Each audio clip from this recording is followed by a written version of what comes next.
இந்த இடம் விற்க மாட்டேங்குது. நிலத்தை நிறைய பேர் பார்க்குறாங்க. ஆனா நிலம் விற்க மாட்டேங்குது. என்னன்னே தெரியலைங்க. நானும் என்னென்னமோ நிலத்துக்காக என்னென்னமோ பூஜையெல்லாம் பண்ணி பார்த்துட்டேன்.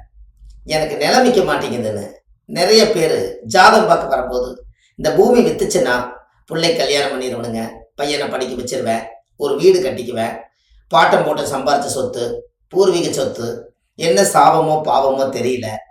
அதனால எனக்கு எப்போவாவது சீக்கிரமா வீடு வித்து கொடுத்தா, அந்த இடம் வித்து கொடுத்தா என் வீடு நல்லா இருக்கும், என் வாழ்க்கை நல்லா இருக்குன்னு நிறைய கேட்பாங்க. அதுக்கு ஒரே பரிகாரம் தான். அதாவது உங்க வாழ்க்கையில இது நீங்க மறக்காம தெரிஞ்சு வச்சுக்கங்க. இந்த இடம் விற்கணும்னா விற்கிற மண்ணவே எடுத்து தண்ணியில குழச்சி ஒரு விநாயகரோட செஞ்சு வெத்தலை மேல வச்சு 7 செவ்வாய்க்கிழமை விளக்கு போடுங்க. உங்க வீட்டில் வச்சு அந்த இடம் வித்துரும். ஏன் அப்படின்னா விற்கிற மண்ணவே நீங்க தொட்டு வணங்கினா தான் அது உங்களுடைய கடன் சூழ்நிலை மனசு அதுக்கு தகுந்த மாதிரி அது வித்து கொடுக்கும். அதுக்கு மண்ணை மதிக்கணும் அல்லவா? இத்தனை நாள மண்ணை மிதிச்சோம், இப்ப நம்ம மண்ணை தொட்டு கும்பிடணும். சும்மா போய் கும்பிடுங்கன்னா கும்பிடுவாங்களா? கும்பிட மாட்டாங்க. அப்போ அதனால நம்ம என்ன பண்ணலாம் அப்படின்னா, அந்த மண்ணை தொட்டு கும்பிடணும் அப்படின்னா வாழ்க்கையில நீங்க ஒரு விநாயகர் சிலையை செஞ்சு மண்ணிலேயே விநாயகர் பிடிங்க.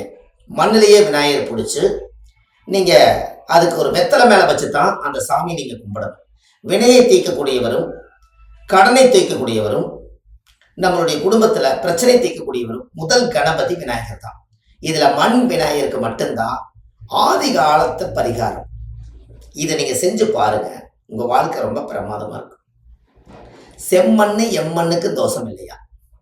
அந்த செம்மண்ணுல ஒரு விநாயகரை பிடிச்சி தேங்காவை உடைச்சி வச்சு ஃபர்ஸ்ட் நாள் சாமி கும்பிட்டு 7 செவ்வாய்க்கிழமை விளக்கு போட்டு சாமி கும்பிடுங்க. வீட்டில் தினமும் நீங்க கும்பிடலாம்.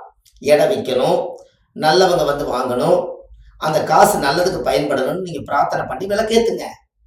அது எவ்வளவு நல்ல வேலை செய்யுதுன்னு பாருங்க. இதெல்லாம் எளிமையான ஆதிகால பரிகாரம். இதெல்லாம் உங்களுக்கு ரொம்ப ரொம்ப இடம் விற்கிறதுக்கு நாம இடத்த எத்தனையோ அந்த இடத்துல மரம் செடி கொடி உயிரினங்கள் எல்லாத்தையும் அழிச்சிருப்போம். ஆனா அந்த மண்ணு ஒரு சாபத்தில் நிற்கும்.